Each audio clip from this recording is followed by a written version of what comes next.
तो hello guys, कैसे उम्मीद करते हैं कि आप लोग अच्छे होइएगा। जी दोस्तों, अगर आप लोग भी दिल के धड़कन धनंजय धड़कन के फैन हैं तो सबसे पहले चैनल को सब्सक्राइब कर लीजिएगा कि और आने वाले वीडियो आप तक पहुंच सके। जी हाँ दोस्तों, आज हम आप सभी का दिल के धड़कन धनंजय धड़कन जी के ऊपर बातचीत करेंगे, तो आप लोग इस वीडियो को शुरू से अंत तक जरूर देखें दोस्तों कि आने वाला वीडियो आप तक पहुँच सके। तो चलिए स्टार्ट करते हैं। जी बता दें कि काला काला साड़ी और ये धनंजय धड़कन जी का आने वाला है कल सुबह 7 बजे। जी हाँ, जो कि ग्लोबल म्यूजिक जंक्शन के चैनल पर रिलीज किया जाएगा कल सुबह 7 बजे।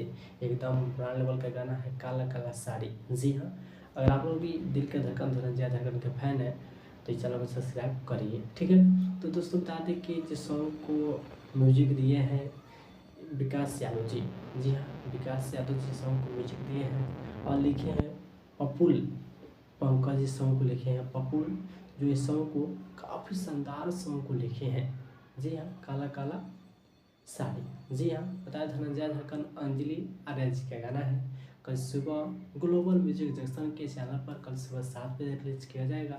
बहुत ही ब्रांड लेवल का गाना है काला काला साड़ी। असली देखिए, धनंजय धड़कन जी अब असली नहीं गाते हैं। जी हाँ, 18 से लेकर 22 तक गाए असली, उसके बाद एकदम हटा दिए धनंजय धड़कन जी।